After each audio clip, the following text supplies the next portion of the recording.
ഞാനിപ്പോൾ നിൽക്കുന്നത് തിരുവനന്തപുരം ജില്ലയിലെ പെരുമ്പഴുതൂർ കൃഷിഭവൻ പരിധിയിലുള്ള പോളി ഹൗസിലാണ്. പാരമ്പര്യമായി കൃഷി ചെയ്തിരുന്ന രണ്ട് സഹോദരങ്ങൾ ആധുനിക രീതിയിലുള്ള പോളി ഹൗസ് കൃഷിയിലേക്ക് കടന്നു വന്നിരിക്കുകയാണ്. ഈ സഹോദരങ്ങളുടെ പോളി ഹൗസ് കൃഷിയെക്കുറിച്ചാവട്ടെ ഇന്നത്തെ കൃഷി ദർശനിൽ.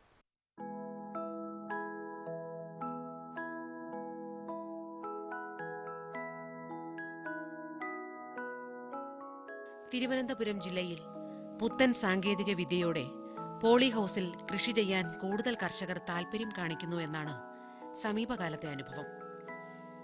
നെയ്യാറ്റിൻകരയ്ക്കടുത്ത് പെരുമ്പഴുതൂർ കൃഷിഭവന്റെ സഹായത്തോടെ 25 സെന്റിൽ പോളി ഹൗസ് നിർമ്മിച്ച് കൃഷി ചെയ്യുന്ന സുധീർ കുമാർ, സുദർശനചന്ദ്രൻ എന്നീ സഹോദരന്മാരുടെ കൃഷിരീതികൾ നമുക്കിന്ന് കാണാം.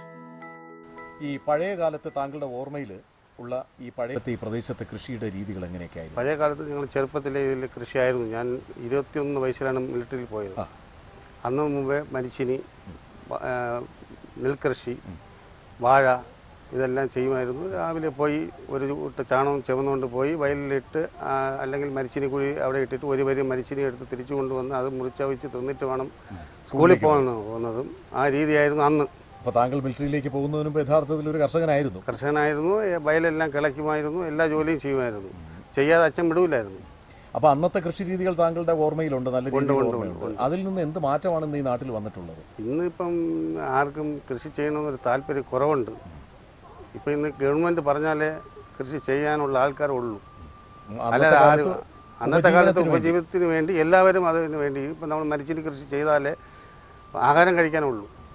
അത് ജോലി ചെയ്യാൻ വരുന്നവർക്ക് ആഹാരം കൊണ്ട് നിവർത്തിയുള്ളൂ. അങ്ങനെ അതുകൊണ്ട് പലരും ആ രീതിയിലേക്ക് ജോലിക്ക് വരും. ഇന്ന് ജോലിക്ക് അതിൻ്റെ ആവശ്യമില്ല, ആരും ഇതിനോട്ട് ഇടപെടുന്നില്ല. അപ്പോൾ ഗവൺമെൻറ് അതിൽ ഇടപെടുന്നതുകൊണ്ട് കുറച്ചൊക്കെ ഇങ്ങനെ പോകുന്നു.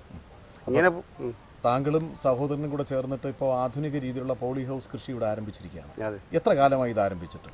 ഇത് ഡിസംബറിൽ ഇതിന് വേണ്ടിയിട്ട് ഇവിടുത്തെ കാർഷിക ഓഫീസിൽ നിന്ന് അനിയനെ പാലക്കാട് അങ്ങനെ 2-3 ട്രെയിനിങ് സ്ഥലത്ത് കൊണ്ടുപോയി അതിനുശേഷം എന്നോടൊക്കെ ആലോചിച്ചു. പുള്ളി ആദ്യം പ്ലോട്ട് തുടങ്ങി. അപ്പോൾ ഞാൻ പറഞ്ഞു ഞാനും തുടങ്ങാം, നീ തന്നെ അത് നോക്കിക്കോളൂ, എന്നെ കൊണ്ട് കംപ്ലീറ്റ് എപ്പോഴും വരാൻ നോക്കില്ല. അങ്ങനെ തുടങ്ങിയപ്പോൾ ലോൺ ആദ്യം എനിക്ക് സാങ്ഷനായി. അങ്ങനെ ജനുവരി മുതൽ എൻ്റെ ലോൺ കൊണ്ട് പെട്ടെന്ന് ഞാൻ ഇതങ്ങ് ചെയ്തു. അനിയൻ്റെ ലോൺ സ്വല്പം താമസമായതുകൊണ്ട് അതായില്ല. അപ്പം കൃഷി എൻ്റെ അനിയൻ തന്നെ ഇതും നോക്കി പോകുന്നു. അതിനുള്ള എല്ലാ ബാക്ക്ഗ്രൗണ്ട് സപ്പോർട്ടും ഞാൻ കൊടുക്കാം. ഈ പോളി ഹൗസ് കൃഷിയുടെ താങ്കളുടെ അനുഭവങ്ങൾ ഇപ്പോൾ ജനുവരിയിലാണ് ആരംഭിച്ചതെന്ന് പറഞ്ഞു. ഇപ്പോൾ ഒരു 6 മാസമേ ആയിട്ടുള്ളൂ. ഇതിനകത്തുള്ള പഴയ കാലത്ത് ആ കൃഷിയിൽ താങ്കൾ താല്പര്യത്തോടെ പങ്കെടുത്തിരുന്നു. ഇപ്പോൾ ആധുനിക രീതിയിലുള്ള പോളി ഹൗസ് കൃഷിയിലും താങ്കൾ അതിൽ പങ്കാളിയാണ്. ഇന്ന് വേറെ ഒന്നുമില്ല. നമ്മുടെ കൊച്ചു പിള്ളേരെ നോക്കുമ്പോൾ തന്നെ അന്ന് നമ്മുടെ പിള്ളേരെ നമ്മൾ വെറുതെ അങ്ങ് വിട്ടേക്കും, നോക്കേണ്ട ആവശ്യമില്ല. ഇന്ന് നമ്മുടെ പിള്ളേരെ നോക്കുന്ന പറഞ്ഞാൽ ഓരോ ചെവിയും കാലും നോക്കുന്നത് പോലെ ഇന്ന് ഇതിനെ നോക്കിയാലേ നമുക്കതിൽ വല്ലതും കിട്ടത്തുള്ളൂ. ഇതിൻ്റെ പുറകെ നടക്കണം, രാവിലെ വൈകിട്ടും അതിന് വേണ്ടെന്നുള്ള ട്രീറ്റ്മെൻറ്റ്, ആവശ്യമുള്ള മരുന്ന്, ആവശ്യമുള്ള വളം, വൈകുന്നേരം. ഇതാണ് ഇത്രയേ ഉള്ളൂ സാങ്കേതിക വിദ്യ. നമ്മൾ രാവിലെ വൈകിട്ട് ഇതിൻ്റെ പുറകെ ഒരാളുണ്ടായിരിക്കണം. അപ്പോൾ ശരിയായ ഒരു പരിപാലനം ഉണ്ടെങ്കിൽ മാത്രമേ കൃഷി കഴിയുള്ളൂ. അപ്പോൾ താങ്കളുടെ നേതൃത്വത്തിൽ, സഹോദരൻ്റെ നേതൃത്വത്തിൽ ഇതിൽ പരിപാലനവുമായി ബന്ധപ്പെട്ട് എന്തൊക്കെ കാര്യങ്ങൾ ചെയ്യുന്നുണ്ട്? ദിവസമുള്ള പ്രവർത്തനങ്ങൾ? ദിവസവും എൻ്റെ അനിയനാണ് ഇതെല്ലാം കാര്യങ്ങൾ ചെയ്യുന്നത്. ഞാൻ ഈ പയർ പറിക്കാനും ഇവരുടെ കൂടെ ഇതിനും ബാക്കി ഇതിനു വേണ്ട കീടനാശിനി അതിനുള്ള ആവശ്യമുള്ള ജൈവവളങ്ങളെല്ലാം എത്തിച്ചു കൊടുക്കുക എൻ്റെ ജോലി. ബാക്കി എൻ്റെ അനിയനും അമ്മയും അവൻ്റെ മക്കളും ഭാര്യയുമൊക്കെയാണ് ഇത് കൂടുതൽ ഇതിൽ ശ്രദ്ധ വെച്ചത്. ഞാൻ ട്രിവാൻഡ്രത്ത് താമസിക്കുന്നതുകൊണ്ട് ഡെയിലി വന്നു പോവുകയാണ്. പ്രിസിഷൻ ഫാമിംഗ് അഥവാ സൂക്ഷ്മ കൃഷിയാണ് ഇന്ന് കാർഷിക മേഖലയിൽ പുതിയ തരംഗം സൃഷ്ടിക്കുന്ന കൃഷിരീതി. എന്നാൽ പോളി ഹൗസ് പോലുള്ള നൂതന തുള്ളിനന കൃഷി സമ്പ്രദായം പ്രവൃത്തിപഥത്തിലെത്തിക്കുന്നതിന് മുൻപ് അത്തരം കൃഷിരീതികൾ വിജയകരമായി നടപ്പാക്കി വരുന്ന സ്ഥലങ്ങൾ ഒന്ന് സന്ദർശിക്കുന്നത് നന്നായിരിക്കും. താങ്കളും സഹോദരനും കൂടെ ചേർന്നിട്ട് ആധുനിക രീതിയിലുള്ള പോളി ഹൗസ് കൃഷിയിലേക്ക് കടന്നു വന്നിരിക്കുകയാണ്. നേരത്തെ താങ്കളുടെ ഉപജീവന മാർഗം കാർഷിക മേഖലയായിരുന്നോ? അതെ, കൃഷി തന്നെയായിരുന്നു. ഞാൻ ചെറുതിലെ പഠിത്തം കഴിഞ്ഞ് പഠിച്ചുകൊണ്ടിരിക്കുന്ന കാലത്തും രാവിലെ പശു ഉണ്ടാവും, ആടുണ്ടാവും, അതിനൊക്കെ നോക്കിയും ഈ ചാണകം വാരി വിളയെ കൊണ്ടിട്ടും മരിച്ചിനിയും വാഴയും കൃഷി എല്ലാം ചെയ്തിട്ട് രാവിലെ കുറേയൊക്കെ പണി ചെയ്തിട്ടാണ് സ്കൂളിൽ പോകുന്നത് തന്നെ. അത് കഴിഞ്ഞിട്ട് പഠിത്തം കഴിഞ്ഞ് സ്ഥിരമായി കൃഷിയിലേക്ക് അങ്ങ് വ്യാപൃതരായി. ഞാൻ രാവിലെ മുതൽ കൃഷി തന്നെ ചെയ്യുന്നത്. ഇപ്പോഴും എല്ലാ കൃഷിയും മുഴുവൻ സമയ കർഷകനാണ്. ഫുൾ. ഇപ്പോൾ ആധുനിക രീതിയിലുള്ള ഈ പോളി ഹൗസ് കൃഷിയിലേക്ക് താങ്കൾ കടന്നു വന്നിരിക്കുകയാണ്. എന്താണ് ഇതിലേക്ക് കടന്നു വരാനുണ്ടായ സാഹചര്യം? ഞങ്ങളുടെ ഇവിടെ ഒരു ഫാർമേഴ്സ് ക്ലബ്ബുണ്ട്, പ്രോവിൻസ് അഗ്രി സിസ്റ്റത്തിൻ്റെ കീഴിലൊരു ഫാർമേഴ്സ് ക്ലബ്ബുണ്ട്. ഇതേപോലെ ഈ ജില്ലയിൽ 10-21 ഫാർമേഴ്സ് ക്ലബ്ബുണ്ട്. ഞങ്ങളെല്ലാവരും കൂടെ ചേർന്ന് ഈ പ്രോവിൻസിൻ്റെ നബാർഡിൻ്റെ സാമ്പത്തിക സഹായത്തോടുകൂടി അവരുടെ ചിലവിൽ തന്നെയാണ് പെരുമാട്ടി ഗ്രാമപഞ്ചായത്തിലെ പോളി ഹൗസ് കൃഷി, അവിടുത്തെ ആധുനിക കൃഷിയും കാണാൻ പോയിരുന്നു. പിന്നെ ധർമ്മപുരി എന്ന് പറയുന്ന സ്ഥലത്ത് അവിടെയൊക്കെ വലിയ പോളി ഹൗസുകളുണ്ട്. അവിടെയൊക്കെ പോയി ഇതെല്ലാം കണ്ടു വന്നപ്പോൾ എനിക്കൊരു അതൊരു ചെയ്യണമെന്നുള്ളൊരു പ്രചോദനം താല്പര്യം വന്നു. അതുകൊണ്ട് ഞാൻ ഇത് ചെയ്തു. വളരെ നല്ല ഈ പോളി ഹൗസ് കൃഷി ആരംഭിക്കുന്നതിന് വേണ്ടി താങ്കൾ ജനുവരിയിലാണല്ലോ ഇത് ആരംഭിച്ചത്. അതിന്റെ പ്രാരംഭ പ്രവർത്തനങ്ങൾ ഒന്ന് വിശദീകരിക്കാമോ? പ്രാരംഭ പ്രവർത്തനം എന്ന് പറഞ്ഞാൽ ഇതൊരു ചരിഞ്ഞു കിടന്ന ഭൂമിയായിരുന്നു. അതിനെല്ലാം JCB ഉപയോഗിച്ച് ലെവൽ ചെയ്ത് ചുറ്റും കല്ലൊക്കെ അടുക്കി കെട്ടി ലെവൽ ചെയ്തതിന് ശേഷം ആണ് കല്ലെല്ലാം നല്ലവണ്ണം മണ്ണിൽ കല്ലെല്ലാം അരിച്ച് കളഞ്ഞ് ഈ ഫ്ലാറ്റ് വാറം ബെഡ് വെട്ടുന്നത്. ബെഡ് തയ്യാറാക്കി കഴിഞ്ഞാൽ ബെഡ് തയ്യാറാക്കുന്ന ബെഡ് 90 സെന്റിമീറ്റർ വീതി, ഇടയ്ക്ക് 60 സെന്റിമീറ്റർ ഗ്യാപ്പ്. ഇതാണ് വേണ്ടത്. 90 സെന്റിമീറ്റർ വീതിയിലാണ് ഈ ബെഡ് പിടിക്കുന്നത്. അതെ, ബെഡിന്റെ വീതി 90 സെന്റിമീറ്റർ. അതിനിടയ്ക്കുള്ള gap 60 centimetre. അതിനുശേഷം ചാണകം ഇതിൻ്റെ പുറത്തിട്ട് നല്ലവണ്ണം മണ്ണ് കിളച്ചതിന് ശേഷം നമ്മൾ കുമ്മായം വിതറി അതിനെ ഒന്നുള്ള മണ്ണ് പരുവപ്പെടുത്തി ആ മണ്ണ് പരുവായതിന് ശേഷമാണ് നമ്മൾ വിത്ത് ട്രേയിൽ വെച്ച് പൊടിപ്പിച്ച് തയ്യാ നടുന്നത്. അങ്ങനെയാണ് വിത്ത് ശേഖരിച്ചിട്ട് അത് ട്രേയിൽ പൊടിപ്പിച്ചിട്ട് അതാണ് എടുത്ത് ഇതിന്റെ നടുക്കായിട്ട് 60 സെന്റിമീറ്റർ ഓരോ തൈയുടെ അകലം 60 സെന്റിമീറ്റർ ആയിരിക്കും. അപ്പം അങ്ങോട്ട് 60, ഇങ്ങോട്ടതിൽ 60 സെന്റിമീറ്റർ അകലത്തിൽ ഓരോ തൈ. നല്ല ഗുണമേന്മയുള്ള വിത്ത് താങ്കൾ എവിടെ നിന്നാണ് ശേഖരിച്ചതിന് വേണ്ടി?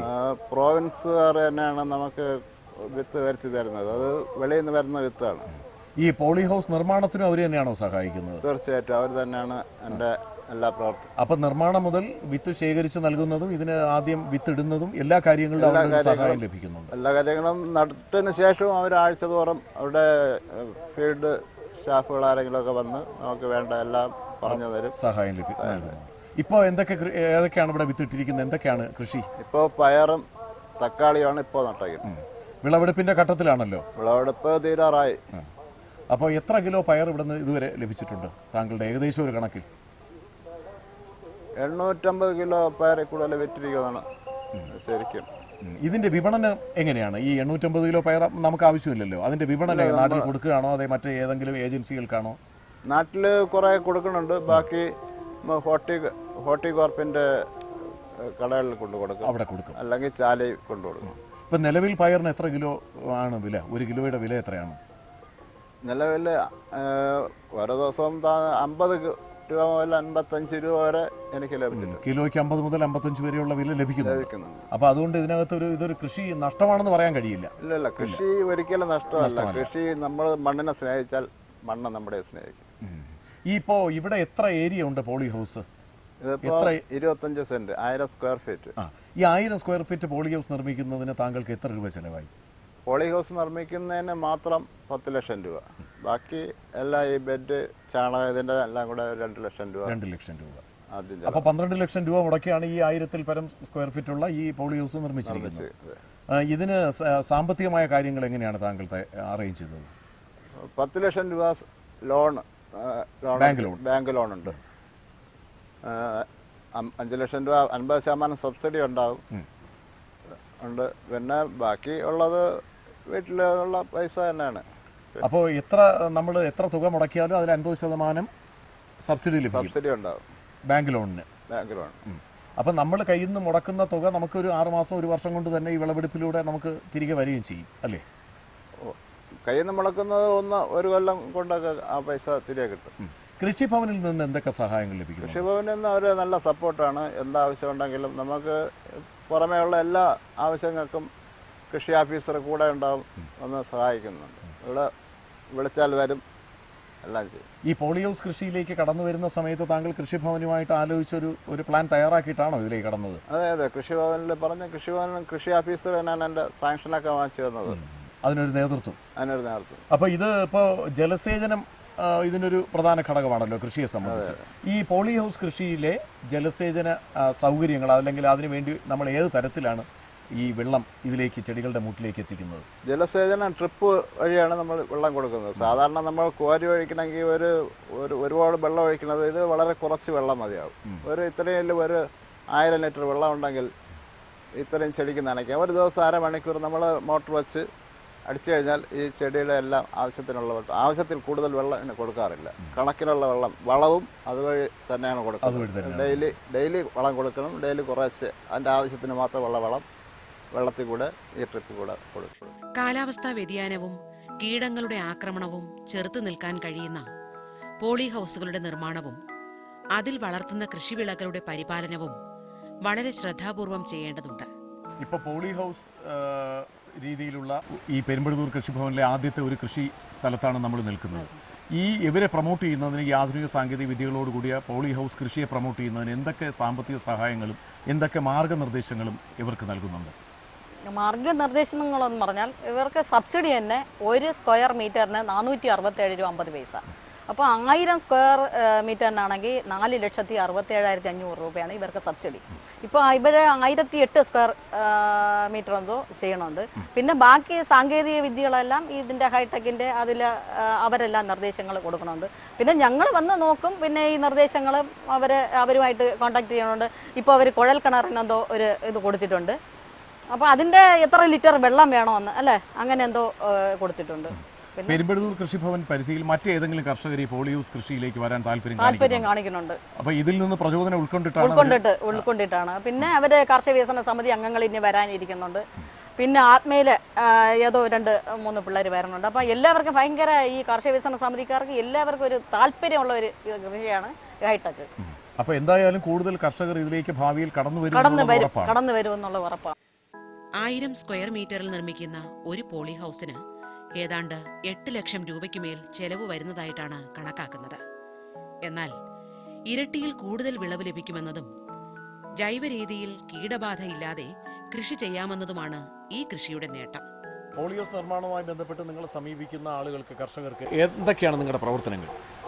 ഞങ്ങൾ ആദ്യം സ്ഥലം ഇതിൻ്റെ ഒരു പോളി ഹൗസിൽ കൊണ്ടുള്ള നേട്ടം അത് കൃഷി ചെയ്ത് അതിൽ എന്തെല്ലാം നമുക്ക് കൃഷി ചെയ്യാൻ പറ്റും. ഒരാളിന് അത് പിന്നെ പോളി ഹൗസ് ചെയ്തു കഴിഞ്ഞാൽ അവർക്ക് നഷ്ടമില്ലാത്ത രീതിയിൽ എങ്ങനെ ഇത് മുമ്പോട്ട് കൊണ്ടുപോകാൻ പറ്റും എന്നുള്ള ഒരു ആമുഖമായിട്ട് നമ്മളത് അവിടുത്തെ പറഞ്ഞ് മനസ്സിലാക്കും. അത് മനസ്സിലാക്കുന്നതെന്ന് പറഞ്ഞാൽ ആദ്യം നല്ല സ്ഥലമായിരിക്കണം, നിരപ്പായ സ്ഥലമായിരിക്കണം. നിരപ്പല്ലെങ്കിൽ അത് കട്ട് ചെയ്ത് നിരപ്പാക്കണം. പിന്നെ ഷെയ്ഡ് പാടില്ല. ചില ആൾക്കാരൊക്കെ വൃക്ഷത്തിനകത്ത് നിൽക്കും, അവർക്ക് അതിനകത്ത് ചെയ്യാൻ പറ്റുമെന്ന്. അപ്പോൾ ഇതെല്ലാം തെങ്ങ് മുറിച്ച് മാറ്റാൻ പറ്റില്ല. അപ്പോൾ അങ്ങനെയൊക്കെ ഉള്ള മനസ്സുള്ള ഒരാളിന് അപ്പോൾ സാധാരണക്കാർക്ക് ചിലപ്പോൾ ഒരു ബുദ്ധിമുട്ട് തോന്നും. കാരണം ഇതിന് വലിയ കോസ്റ്റ്ലിയാണ് ഈ പരിപാടി ചെയ്യണമെങ്കിൽ. ഇപ്പം 25 സെൻറ്റ്, അതായത് 1008 സ്ക്വയർ മീറ്റർ സ്ഥലത്ത് കൃഷി ചെയ്യണമെങ്കിൽ ഇപ്പോഴത്തെ എസ്റ്റിമേറ്റ് അനുസരിച്ച് 9,50,000 രൂപ. 1008 മീറ്റർ സ്ക്വയർ മീറ്റർ 9 ലക്ഷം രൂപ ചിലവുണ്ട്. അപ്പോൾ ആ ചിലവ് സാധാരണ ഒരു കർഷകന് ചിലപ്പോൾ താങ്ങാൻ പറ്റുന്നതല്ല. പെട്ടെന്ന് കേൾക്കുമ്പം ഇതെത്രയും നമ്മൾ കൊണ്ട് കഴിയുമോ, അപ്പോൾ ഇതിൻ്റെ റിട്ടേൺ കിട്ടുമോ എങ്ങനെയുള്ള ആശങ്ക ഉണ്ട്. അപ്പോൾ അത് ഇതിന് ചെയ്യാൻ മനസ്സുള്ളവരുണ്ട്. പക്ഷേ ഇതിൽ പലരും രംഗത്ത് വന്നിട്ടുള്ളത് ഈ വെളിയിൽ പോയി, അതായത് മറ്റ് ഗൾഫ് രാജ്യങ്ങളിലൊക്കെ പോയിട്ട് വന്നവർക്കാണ് കൂടുതൽ താല്പര്യം. കാരണം അവിടെ ഇത് നടക്കുന്നതുകൊണ്ട് ഇത് സക്സസ് ആണ്, ഇതുകൊണ്ട് നമുക്ക് പ്രയോജനം കിട്ടും. അപ്പോൾ നമ്മൾ ഈ പോളി ഹൗസ് കൊണ്ട് ഇത്രയും 9 ലക്ഷം രൂപ ചിലവാക്കി കഴിഞ്ഞാൽ 2 വർഷം കൊണ്ട് ഇതിൻ്റെ ആദായം എടുത്ത് റിട്ടേൺ കിട്ടുമെന്നുള്ളതാണ് വിശ്വാസം എന്നുള്ളതല്ലാതെ നമ്മൾ കിട്ടിയിരിക്കുന്ന ഈൽഡ് അനുസരിച്ച് അതിൻ്റെ വില അനുസരിച്ച് അത് കിട്ടും. ഏറ്റവും മിനിമം ആയിട്ടുള്ള യൂണിറ്റ് എത്രയാണ്? ഏറ്റവും മിനിമം യൂണിറ്റ് എന്ന് പറയുമ്പോൾ 10 സെൻറ്റ് ഉണ്ട്. 10 സെൻറ്റിന് മുകളിലോട്ടാണ് 10 സെൻറ്റ് പ്രോത്സാഹിപ്പിക്കുന്നത്. 10 സെൻറ്റ് എന്ന് പറയുമ്പോൾ കൃഷിഭവനിൽ നിന്ന് 1,4 ലക്ഷം രൂപ സബ്സിഡി കൃഷിഭവനിന് കഴിഞ്ഞ ഈ വർഷം മുതൽ സർക്കാർ കൊടുക്കുന്നുണ്ട്. നബാർഡിൻ്റെ സബ്സിഡി 50% 10 സെൻറ്റിനേ ഉള്ളൂ. അങ്ങനെ വരുമ്പോൾ 75% സബ്സിഡിയോളം 10 സെൻറ്റ് കൃഷി ചെയ്യുന്ന ഒരു പോളി ഹൗസ് കൃഷി ചെയ്യുന്ന അവിടെ കിട്ടുന്നുണ്ട്. അതേപക്ഷം അതിന് 25 സെൻറ്റ് ആണെങ്കിൽ 50% അതിന് കൃഷിഭവൻ സബ്സിഡി കൊടുക്കുന്നുണ്ട്. ഇപ്പോൾ പോളി ഹൗസിൻ്റെ ഒരു 10 സെൻറ്റിൽ പോളി ഹൗസ് നിർമ്മിക്കാൻ നിങ്ങളുടെ പ്രാരംഭ പ്രവർത്തനങ്ങൾ എന്തൊക്കെയാണ് ചെയ്യുന്നത്? 10 സെൻറ്റിൽ പോളി ഹൗസ് നിർമ്മിക്കാൻ എന്ന് പറഞ്ഞാൽ നമ്മൾ ആദ്യം സ്ഥലം നോക്കി സൂട്ടബിൾ ആണോ എന്ന് നോക്കും. പിന്നെ ഇതിൻ്റെ ഏറ്റവും വലിയ പ്രധാന ഒരു ഘടകം എന്ന് പറയുന്നത് ഷെയ്ഡ് പാടില്ല. അതിനേക്കാളും പ്രാധാന്യമാണ് ഇറിഗേഷൻ. വെള്ളം ഇല്ലെങ്കിൽ ഒന്നും നടക്കില്ല. അപ്പം വെള്ളം കിട്ടുന്ന സ്ഥലമാണോ എന്നുള്ളത്, അല്ലെങ്കിൽ വെള്ളം ആ സോഴ്സ് നമുക്ക് റിസർവ് ആയിരിക്കണം. വെള്ളം എപ്പോഴും മഴ പെയ്തിട്ട് വരട്ടെ അല്ലെങ്കിൽ കിണറ്റിന് കോരാനൊന്നും പറ്റില്ല, റിസർവ് ആയിരിക്കണം. അപ്പം നമ്മൾ ഈ പോളി ഹൗസിൻ്റെ തൊട്ടടുത്ത് തന്നെ ടാങ്കിൽ വെള്ളം ഉണ്ടായിരിക്കണം. അങ്ങനെ ഒരു ഫീൽഡിൽ മാത്രമേ നമുക്ക് ഇതിലേക്ക് ഇടയ്ക്ക് മാത്രമേ നമുക്ക് പറ്റൂ. അതാണ് മസ്റ്റ്. അപ്പോൾ അത് കഴിഞ്ഞിട്ട് പിന്നെ സ്ഥലം നോക്കി സൂട്ടബിൾ ആണോ, ഷെയ്ഡില്ല, പിന്നെ മറ്റ് വണ്ടി വരുന്ന ഒരു സ്ഥലമായിരിക്കണം, ഒരു വാഹനം. അതായത് ഇതിനകത്ത് JCB ഇപ്പോഴത്തെ ജോലിക്കൂലിയൊക്കെ നോക്കുമ്പോൾ JCB ഇറക്കി കളയ്ക്കുന്നതാണ് ലാഭം. അപ്പോൾ ആദ്യം നമ്മൾ സ്ഥലം നോക്കി, സ്ഥലമൊക്കെ അളന്ന് 10 സെൻറ്റ് സ്ഥലം നോക്കി. 10 സെൻറ്റ് എന്ന് പറഞ്ഞാൽ 400 സ്ക്വയർ മീറ്ററാണ്. ആ 400 സ്ക്വയർ മീറ്ററിൽ സ്ഥലത്തിൻ്റെ സൗകര്യം അനുസരിച്ച്, അതായത് ചിലപ്പോൾ നീളം കൊണ്ട് അതായിരിക്കും, അല്ലെങ്കിൽ വീതി ഉള്ള സ്ഥലമായിരിക്കും. അപ്പോൾ അതിനനുസരിച്ച് 10 സെൻറ്റ് വരുന്ന നമ്മൾ അളന്നിട്ട് അതിന് പിന്നെ എത്ര ഈ തൂണുകൾ വരും, അപ്പോൾ അത് നമ്മൾ നോക്കണം. അത് നോക്കിയിട്ട് 4 പിന്നെ മീറ്ററാണ് ഒരു ഡിസ്റ്റൻസ്, ഒരു തൂണിൻ്റെ ഡിസ്റ്റൻസ്. രണ്ട് തമ്മിലുള്ള ഡിസ്റ്റൻസ് എന്ന് പറഞ്ഞാൽ 4 മീറ്റർ. ഇത് തമ്മിലുള്ള ഇത്. അപ്പോൾ അങ്ങനെ വരുന്ന ആ 4 മീറ്ററിനുള്ള ഗുണിതങ്ങളായിട്ട് എടുക്കും. അതേ പക്ഷേ 3.5 മീറ്റർ ചെയ്തുകൂടെ എന്നില്ല, 5 മീറ്റർ ആയിരുന്നാലും പ്രശ്നമില്ല. പക്ഷേ ഒരു പിന്നെ യൂണിഫോം ഒരു മിനിമം എന്ന് പറഞ്ഞാൽ 4 മീറ്റർ വെച്ച് ചെയ്യുമ്പം ജോലി കൂലി ലാഭമാണ്. അതെന്നല്ലെങ്കിൽ ഇതിനെ പൈപ്പ് കട്ട് ചെയ്ത് മാറ്റേണ്ടി വരും. അപ്പോൾ അത് മെഷർമെൻറ്റിന് കൃത്യമായിട്ട് മറ്റേ 4 മീറ്ററിൻ്റെ ഗുണിതങ്ങളായിട്ട് എടുക്കാൻ കുറച്ച് സൗകര്യപ്രദവും കൂടെ അതാണ്. ഈ പോളി ഹൗസിൻ്റെ ഹൈറ്റ് എത്രയാണ്, ഉയരം? ഹൈറ്റ് എന്ന് പറയുന്നത് ഈ ഗട്ടർ എന്ന് പറയുന്നത് ഈ കാണുന്ന ചാലാണ്. ഈ ഗട്ടർ വരെ ഉള്ളത് 5 മീറ്ററും അതിന് മുകളിലൊരു മീറ്റർ, 1.5 മീറ്റർ വരും. അതായത് ടോപ്പ് എന്ന് പറയുന്നത് അതിൻ്റെ മുകളിൽ വളഞ്ഞു അത് ഏത് തരത്തിലുള്ള ഷീറ്റാണ് ഇതിൽ ഉപയോഗിക്കുന്നത്? ഇത് UV ഷീറ്റാണ്. അത് അൾട്രാ വയലറ്റ് രശ്മി കടത്തിവിടാത്ത അത്, അപ്പോൾ ചെടിക്കൊന്നും ദോഷകരമല്ലാത്ത രീതിയിലുള്ള ഇതാണ് ചെയ്യുന്നത്. ഈ ഇതിൻ്റെ മെറ്റീരിയൽസ് എല്ലാം നമുക്ക് നാട്ടിൽ ലഭ്യമാണോ, അതേ മറ്റു സ്ഥലങ്ങളിൽ? ഇല്ല, ഇതിപ്പോൾ പൈപ്പ് മാത്രമേ നമുക്കിവിടെ ലഭ്യതയുള്ളൂ. അതെല്ലാം ബാക്കിയെല്ലാം ബാംഗ്ലൂരിന് വരുന്നത്. ബാംഗ്ലൂർ കുടുംബാംഗങ്ങളെല്ലാം തന്നെ ഇവിടുത്തെ ഈ കൃഷിയിൽ ഭാഗഭാക്കാവുന്നുണ്ട്. ഒഴിവു സമയങ്ങളിൽ എല്ലാവരും തങ്ങളെ കൊണ്ടാവുന്ന വിധം ഈ കൃഷിയിൽ പങ്കാളികളാവുന്നു.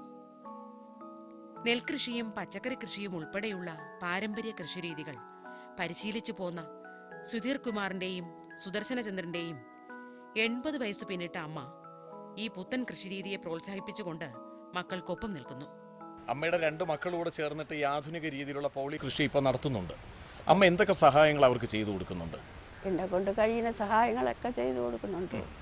അമ്മയുടെ ചെറുപ്പകാലത്തുള്ള കൃഷി എന്തൊക്കെയായിരുന്നു അമ്മ ഓർമ്മിക്കുന്നത്? നെല്ല്, മരച്ചീനി, അതാണ് പ്രധാനം. തെങ്ങും. അമ്മയുടെ വീട്ടിൽ ഈ കൃഷികളെല്ലാം ഉണ്ടായിരുന്നു? എല്ലാം ഉണ്ടായിരുന്നു. അമ്മ അതിൽ പങ്കെടുക്കുമായിരുന്നു? അപ്പോൾ ചെറുപ്പകാലം മുതൽ തന്നെ ഈ മക്കളെ ഇതിലേക്ക് കൃഷിയിലേക്ക് കൊണ്ടുവരുന്നതിന് അമ്മ ശ്രമിക്കുമായിരുന്നോ? അവര് പഠിച്ചപ്പോൾ അവർ മിലിറ്ററിയിലങ്ങ് പോയി. ഒരാളെ അയക്കാതെ ഉള്ളൂ. എല്ലാവരും പോയാൽ പിന്നെ വീട്ടിലാരും ഇല്ലാത്തതുകൊണ്ട് കൃഷി 3-4 ഏക്കർ പുരയിടം ഉണ്ടായിരുന്നു. എല്ലാവർക്കും ഇപ്പോൾ കൊടുത്തു. ഈ 3-4 ഏക്കർ പുരയിടത്തിൽ കൃഷി ചെയ്യുന്നതിൽ അമ്മ അന്ന് മുതലേ ഇതിനൊരു നേതൃത്വമായിട്ട് നിൽക്കുകയാണല്ലേ? ഇപ്പൊ ഈ ആധുനിക രീതിയിലുള്ള കൃഷിയാണല്ലോ ഇവിടെ, പോളി ഹൗസ് കൃഷിയാണ്. ഇപ്പൊ ഈ കാര്യത്തിൽ അമ്മ എങ്ങനെയാണ് ഇടപെടുന്നത്? ആ പഴയ ഒരു താല്പര്യം വെച്ചിട്ട് മക്കൾക്കൊരു സഹായമായിട്ട്? വെറുതെ ഇരിക്കില്ല, രാവിലെ എല്ലാം പരിപാലിക്കുന്നതിൽ അമ്മ ഇപ്പൊ ഈ പയറും തക്കാളിയൊക്കെ പാകമായിട്ട് കിടക്കുകയാണ്. അപ്പൊ ഇത് പറിച്ചെടുക്കുന്നതിൽ അമ്മ എന്തൊക്കെ ചെയ്യുന്നുണ്ട്? ഞാൻ കൂടെ തന്നെ സഹായിക്കുന്നു. മക്കളോടൊപ്പം കൂടെ നിൽക്കുകയാണ്. അപ്പൊ ഇത് കൂടുതൽ മക്കൾ പൂർണ്ണമായും ഇതില് നിൽക്കണമെന്ന് തന്നെയാണ് അമ്മയുടെ ആഗ്രഹം അല്ലേ? കൃഷി എന്നെ ആദ്യമേ ഉണ്ട്. അവൻ്റെ അച്ഛൻ മിലിറ്ററിയിലായിരുന്നതുകൊണ്ട് വേറെ ആരും ഇല്ല വീട്ടില്, ഞാൻ തന്നെയെല്ലാം അനുഷ്ഠിച്ചോണ്ടിരുന്നു. അപ്പൊ അമ്മയ്ക്ക് കുട്ടിക്കാലം മുതലേ കൃഷിയിൽ വലിയ താല്പര്യമാണ്. ആ താല്പര്യത്തിലേക്ക് മക്കളെ കൂടെ കൊണ്ടുവന്നു അല്ലേ? അപ്പൊ ഈ പ്രദേശത്തെ കൃഷി അമ്മ ഇവിടെ വന്ന് താമസിക്കുന്ന ആളാണോ അതോ ഇവിടെയാണോ സ്വന്തം സ്ഥലം? എന്റെ അച്ഛന്റെ വീടാണ്. ഈ പ്രദേശത്തെ കൃഷിയെ പറ്റി അമ്മയ്ക്ക് അന്ന് ഇവിടെ വന്ന കാലത്തുള്ള ഓർമ്മകൾ എന്തൊക്കെയാണ്? ഞാൻ ഇവിടെ തന്നെ പ്രസവിച്ചത്, ഇവിടെ തന്നെ ഇത്രയും വർഷം ജീവിച്ചത്. പിന്നെ വെളിയിലൊക്കെ പോയിട്ടുണ്ട്. അപ്പോൾ പഴയ കാലത്ത് കൃഷി കൊണ്ട് ഒരു ഉപജീവനം നടത്താൻ പറ്റിയ ഒരു കാലമായിരുന്നു പഴയ കാലം. ഇപ്പോ അത് പൊതുവെ കഴിയുന്നില്ലെന്നാണ് കർഷകരെല്ലാം പറയുന്നത്. അരിയൊന്നും വാങ്ങിക്കാതെ തന്നെ കഴിഞ്ഞത്. ഇപ്പൊ പുഴുത്ത അരി. അപ്പൊ അമ്മയുടെ വീട്ടിൽ ആവശ്യമായ നെൽവയലുകളും കൃഷിയും മറ്റുമൊക്കെ എല്ലാം ഉണ്ടായിരുന്നു. ഇപ്പോഴും വയലൊക്കെ ഉണ്ട്, നെൽകൃഷിയില്ല. അപ്പൊ അമ്മയുടെ മക്കൾ 2 പേരും എന്തായാലും കൃഷിയിലേക്ക് വന്നു. അപ്പൊ അവർ ആധുനിക രീതിയിലുള്ള കൃഷി വരെ ചെയ്യാൻ തയ്യാറായി നിൽക്കുകയാണ്. അവരുടെ മക്കളെയും ഇതിലേക്ക് കൊണ്ടുവരണമെന്ന് അമ്മ അവർക്ക് നിർദ്ദേശം കൊടുക്കുന്നുണ്ടോ? അവർക്ക് ഇതുകൊണ്ട് ജീവിക്കാൻ പറ്റില്ല ഇനിയുള്ള കാലത്ത്. എന്തായാലും പൂർണ്ണമായും നമുക്ക് ആഹാരമല്ലേ അത്. വീട്ടിൽ നിൽക്കുമ്പോഴേ അവർ കൂടെ വന്ന് സഹായിക്കും. അപ്പോൾ ഈ കുടുംബത്തിന്റെ മുഴുവൻ അംഗങ്ങളും ഇതിൽ പങ്കാളികളാവുന്നുണ്ട്. പങ്കാളികൾ ഇത് പിന്നെ വിത്തിടുന്നതിനും നനയ്ക്കുന്നതിനും അതുപോലെ പിന്നെ പയർ പറിക്കുന്നതിനും ഒക്കെ ആയിട്ട് അല്ലേ? അമ്മ പയർ പറിക്കാൻ കൂടെ ഉണ്ടാവുമല്ലോ അല്ലേ? ഉണ്ടാവും. എല്ലാ ദിവസവും? എല്ലാ ദിവസവും ഉണ്ടാവും. ഈ പിന്നെ എത്രത്തോളം പയർ ഇവിടെ നിന്ന് കിട്ടുന്നുണ്ട് അമ്മയ്ക്ക് ഒരു ഓർമ്മയുണ്ടോ? ഇവിടെ ദിവസവും എത്ര പയർ കിട്ടുന്നുണ്ട്? 25 കിലോ പയറൊക്കെ കിട്ടിക്കൊണ്ടിരുന്നു. അതിന് മുകളിലോട്ട് കിട്ടും? മുകളിലോട്ട് കിട്ടിക്കൊണ്ട് അത് പുറത്ത് കൊടുക്കുകയാണ്? പുറത്ത് കൊടുക്കും. നമ്മുടെ വീട്ടാവശ്യത്തിനുള്ള കഴിഞ്ഞിട്ട്. അപ്പോൾ തീർച്ചയായും ഇനി ഒരുപാട് കാലം അമ്മയ്ക്ക് ഈ മക്കളോടൊപ്പം നിന്ന് ഈ കൃഷി പണിയിൽ പങ്കെടുക്കാൻ കഴിയട്ടെ എന്ന് ആശംസിക്കുക. പോളി ഹൗസ് പോലുള്ള പുതിയ കൃഷിരീതികൾ പരീക്ഷിക്കുമ്പോൾ ഈ കൃഷിരീതിയുടെ ശക്തിയും ദൗർബല്യവും മനസ്സിലാക്കാൻ കർഷകർ ശ്രമിക്കണം. വെള്ളവും വളവും ആവശ്യത്തിനു മാത്രം ഉപയോഗിക്കുന്ന, ഗവൺമെന്റ് സബ്സിഡിയോടുകൂടി നിർവഹിക്കപ്പെടുന്ന നല്ല മുതൽമുടക്കുള്ള ഇത്തരം നൂതന കൃഷിരീതികൾ ഇസ്രായേലിലെ പോലെ നമ്മുടെ നാട്ടിലും ഇപ്പോൾ പ്രചുരപ്രചാരം നേടി വരികയാണ് എന്നതാണ് സത്യം.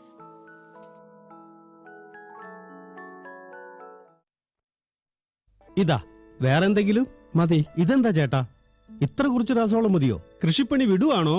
കൃഷിപ്പണിയല്ല, വിവരക്കേട് വിടുകയാണ്. മണ്ണ് പരിശോധിപ്പിച്ചു.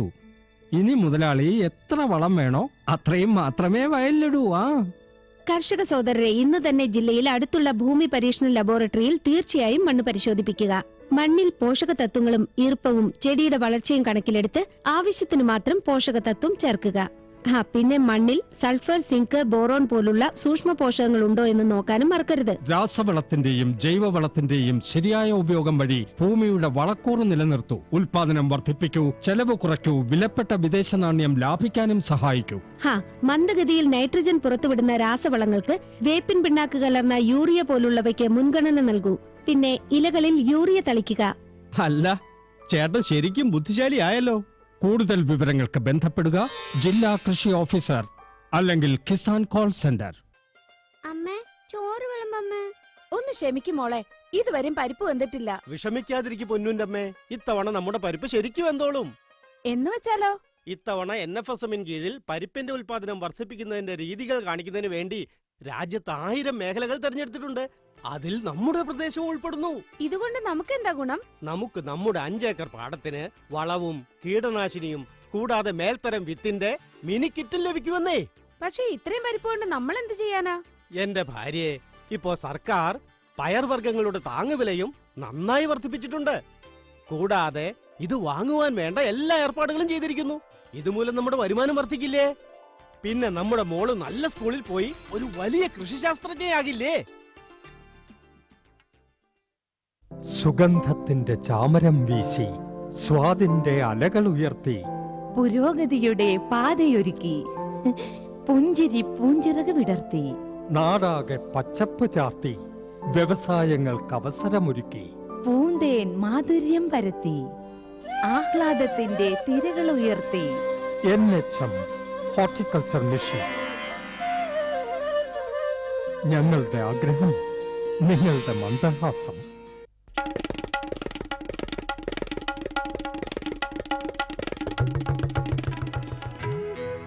അമ്മേ, ഞാൻ സ്കൂളിൽ പോവുക പഠിക്കാൻ.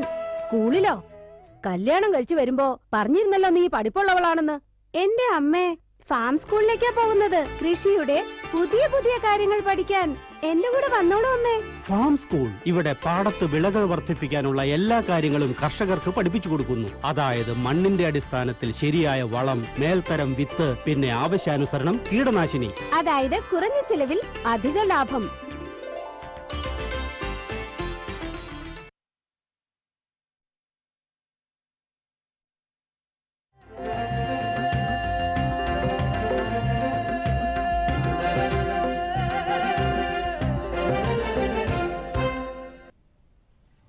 നമസ്കാരം. ദൂരദർശൻ കാർഷിക വാർത്തകളിലേക്ക് സ്വാഗതം. പ്രധാന വാർത്തകൾ. കാർഷിക വിജ്ഞാന വ്യാപനത്തിന് കസവ്. Live stock policy and research institute തിരുവനന്തപുരത്ത്. മുയൽ വളർത്തലിൽ പരിശീലനം. വാർത്തകൾ വിശദമായി. കർഷകർ, തൊഴിൽ സംരംഭകർ, വിദേശ മലയാളികൾ എന്നിവരെ ലക്ഷ്യമിട്ടുകൊണ്ട് വെറ്ററിനറി സർവകലാശാല ആരംഭിക്കുന്ന കസവ് എന്ന farm portal, web channel, web radio എന്നിവയുടെ ഉദ്ഘാടനം സംസ്ഥാന കൃഷി മൃഗസംരക്ഷണ വകുപ്പ് മന്ത്രി KP മോഹനൻ നിർവഹിച്ചു. വിവരസാങ്കേതിക വിദ്യ കാർഷിക മേഖലയിൽ വിജ്ഞാന വ്യാപനത്തിന് വളരെയേറെ സഹായിക്കുമെന്ന് കൃഷിമന്ത്രി അഭിപ്രായപ്പെട്ടു. തിരുവനന്തപുരം ബാലരാമപുരം നാളികേര വികസന കേന്ദ്രത്തിൽ അത്യുത്പാദന ശേഷിയുള്ള സങ്കര ഇനം തെങ്ങിൻ തൈകൾ ലഭ്യമാണ്. കേരശ്രീ, കേര സങ്കര എന്നീ ഇനം തെങ്ങിൻ തൈകളാണ് വിതരണത്തിന് തയ്യാറായിട്ടുള്ളത്. കൂടുതൽ വിവരങ്ങൾക്ക് ബന്ധപ്പെടാവുന്ന വിലാസവും ഫോൺ നമ്പറും താഴെ പറയുന്നു. പ്രൊഫസർ ആൻഡ് ഹെഡ്, നാളികേര ഗവേഷണ കേന്ദ്രം, Kattachalkuzhi, Balaramapuram. Phone number 047124000621. Veterinary സർവകലാശാലയുടെ നയരൂപീകരണത്തിനും ഗവേഷണത്തിനുമായുള്ള life stock policy and research ഇൻസ്റ്റിറ്റ്യൂട്ടിന്റെ ഉദ്ഘാടനം ക്ഷീരവികസന വകുപ്പ് മന്ത്രി KC ജോസഫ് നിർവഹിച്ചു. വെറ്ററിനറി സർവകലാശാലയുടെ മൃഗസംരക്ഷണ നയരൂപീകരണ പരിശീലന ഗവേഷണ ഇൻസ്റ്റിറ്റ്യൂട്ട് തിരുവനന്തപുരം ജില്ലയിലെ കുടപ്പനക്കുന്നിൽ ആരംഭിക്കും. ഇതിനായി 1 ഏക്കർ സ്ഥലം വിട്ടുകൊടുക്കുമെന്ന് മന്ത്രി അറിയിച്ചു. നാളികേര വികസന ബോർഡും തിരുവനന്തപുരം കാരകുളം ഗ്രാമീണ പഠന കേന്ദ്രവും ചേർന്ന് നടത്തുന്ന തെങ്ങുകയറ്റ പരിശീലനത്തിന്റെ അടുത്ത ബാച്ചിലേക്ക് രജിസ്ട്രേഷൻ ആരംഭിച്ചു. ബന്ധപ്പെടാവുന്ന ഫോൺ നമ്പർ 9447961677. സംസ്ഥാന പൗൾട്രി വികസന കോർപ്പറേഷനിൽ നിന്നും കർഷകർക്ക് ആവശ്യമായ കോഴിവളം വിതരണം ചെയ്യുന്നു. പൗൾട്രി വികസന കോർപ്പറേഷന്റെ വിവിധ ഫാമുകളിൽ കോഴിവളം ലഭ്യമാണ്. വിശദ വിവരങ്ങൾക്ക് കർഷകർക്ക് ബന്ധപ്പെടാവുന്ന ഫോൺ നമ്പർ 9846542400. തിരുവനന്തപുരം പട്ടം ക്ഷീര പരിശീലന കേന്ദ്രത്തിൽ ഈ മാസം 24 മുതൽ 29 വരെ ക്ഷീര കർഷകർക്ക് പരിശീലനം നൽകുന്നു. നല്ല ഇനം കറവ പശുക്കളുടെ തിരഞ്ഞെടുപ്പ്, കന്നുകാലി രോഗങ്ങളും നിവാരണ മാർഗങ്ങളും, ശാസ്ത്രീയ കറവ രീതികൾ, ഗുണമേന്മയുള്ള പാലുൽപാദനം, തൊഴുത്തു നിർമ്മാണം, തീറ്റക്രമം എന്നീ വിഷയങ്ങളിൽ ക്ലാസുകൾ ഉണ്ടായിരിക്കും. പരിശീലനത്തിൽ പങ്കെടുക്കാൻ താൽപ്പര്യമുള്ളവർ ജൂൺ 24 രാവിലെ 10 മണിക്ക് പരിശീലന കേന്ദ്രത്തിൽ പേര് രജിസ്റ്റർ ചെയ്യേണ്ടതാണ്. പരിശീലനത്തിൽ പങ്കെടുക്കുന്നവർക്ക് പ്രതിദിനം 50 രൂപ ബത്തയും ആകെ 50 രൂപ യാത്രാ ബത്തയും ലഭിക്കുന്നതാണ്. കൂടുതൽ വിവരങ്ങൾക്ക് ബന്ധപ്പെടാവുന്ന phone number 047124400911. Chengannur central hatchery poultry training ഇൻസ്റ്റിറ്റ്യൂട്ടിൽ ജൂൺ 24-25 തീയതികളിൽ മുയൽ വളർത്തലിൽ പരിശീലനം നൽകുന്നു. പരിശീലനത്തിൽ പങ്കെടുക്കാൻ ആഗ്രഹിക്കുന്നവർ മുൻകൂട്ടി പേര് രജിസ്റ്റർ ചെയ്യേണ്ടതാണ്. കൂടുതൽ വിവരങ്ങൾക്കും രജിസ്ട്രേഷനുമായി ബന്ധപ്പെടാവുന്ന ഫോൺ നമ്പർ 047924522277. തിരുവല്ല പുളിക്കീട് പ്രദേശത്തെ കർഷകർക്ക് സൗജന്യമായി വിതരണം ചെയ്യുന്നതിനുള്ള തീറ്റപ്പുൽ കടകൾ എല്ലാ ക്ഷീര സംഘങ്ങളിലും എത്തിയിട്ടുണ്ട്. 20 സെന്റിൽ കൂടുതൽ സ്ഥലത്ത് പുൽകൃഷി ചെയ്യുന്നവർക്ക് സെന്റ് 1-ന് 36 രൂപ ക്രമത്തിൽ ധനസഹായം ലഭ്യമാണ്. സാമൂഹിക വനവൽക്കരണ പദ്ധതിയുടെ ഭാഗമായി എറണാകുളം സോഷ്യൽ ഫോറസ്റ്റ് ഡിവിഷനിൽ നിന്ന് തേക്കുകമ്പുകൾ വിതരണം ആരംഭിച്ചു. വിശദ വിവരങ്ങൾക്ക് ബന്ധപ്പെടാവുന്ന ഫോൺ നമ്പർ 048423444761. ഇനി കമ്പോള നിലവാരം.